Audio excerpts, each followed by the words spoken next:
folks, it's Alan here and I'm in my electronics cave again. This time I've been working on my range of accessories. In fact, I've been working on quite a lot of things, as you can see evidenced by the large pile of junk over in the corner from my prototypes and breadboarding. But anyway, at the moment what I'm working on is it's something that's designed to make older transports work really, really well, despite the fact that they still have significant output jitter. So here I'm running basically a pink triangle da capo D2A converter, which is an excellent D2A converter. The snag is it is slightly susceptible to jitter. Now, Pink Triangle solved this problem themselves by using what's called a clock-locked output card. So basically they have a clock output from the DAC that goes into their own dedicated transport, and then back in again, the audio signal comes back in, and that allows them to get a really, really low jitter clock inside the da capo D2A converter. But sadly, that's not a luxury that's available to all of us. First of all, you might not have a da capo with clock lock capability, or secondly, chances are you probably no longer have one of the Pink Triangle transports because they did have a tendency to die. So I'm currently using this thing here, an Alchem Alpha 7. I'm using it as the digital output as a transport, but let's be honest, it's a mid-range CD player and the output is somewhat jittery. So actually with this D2A converter, it normally doesn't sound particularly good. And that's where these things come in.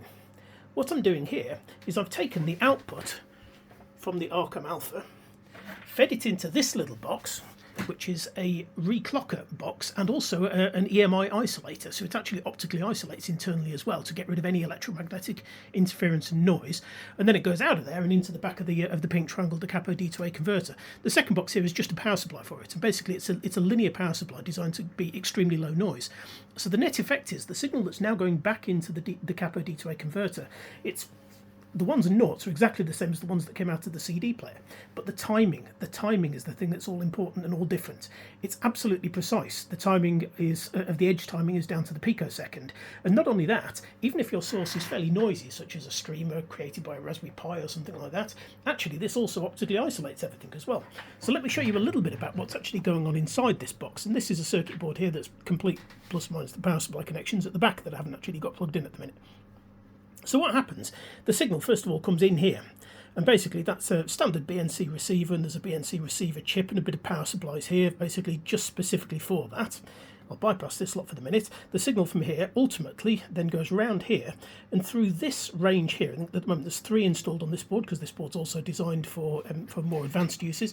So these are the optical isolators. And if you look carefully, you can possibly also see on the back of the board that there's actually a break in the ground plane here. So the input side, which is this side that we were just looking at, is electrically completely isolated from the output side, the ground side over here.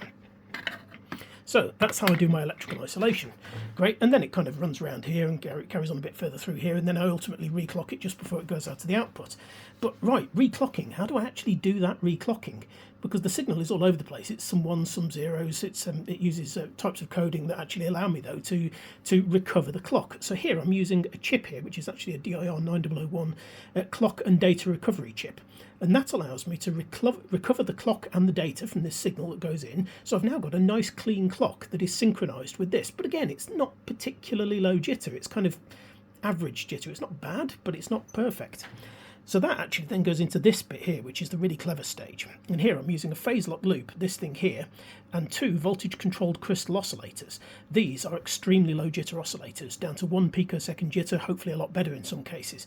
And the phase lock loop that I'm using here in order to synchronize these voltage controlled crystal oscillators with the incoming signal here is so low noise and so heavily slugged using 10 microfarad capacitors that actually it takes a second or so to lock on. But when it does, the timing is absolutely precise, and that's how I generate my precise clock. And that then spits out to the back here ultimately, which goes into the Reclocker chip. So the data comes all the way around here via the optical isolators. The clock comes through here. I regenerate the clock, retime it, get zero clock jitter, and then clock it out just before it goes out the BNC connector there. Okay, so what's all of the rest of the circuitry?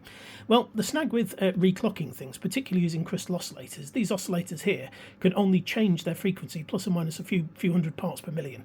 And so basically, if I'm using a 44.1 kHz signal, I need to use one oscillator. If I'm using a 48 kHz signal, I need to use a completely different oscillator. So there's some circuitry here that's designed to detect which signal it is that's coming in, whether it's a 44.1 kHz or a 48 kHz. And actually, there's a nice little light around the back of here, and you can see at the moment the one that's on the back of here, it's actually lit green just there.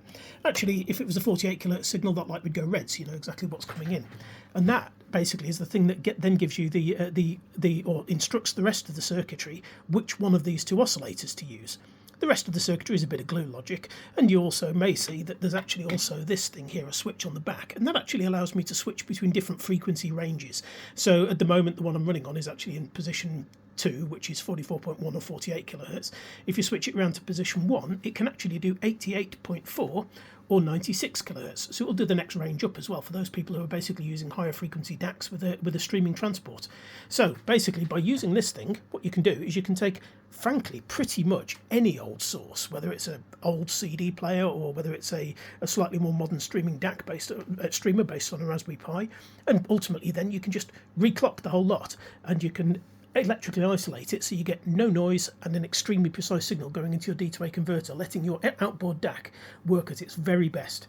This, I have to say, is transformational for this particular DAC. It goes from making this particular CD player sound okay to actually sounding just as good as the very top end clock locked pink triangle D2As or pink triangle transports. Yeah, very pleased with the results of this.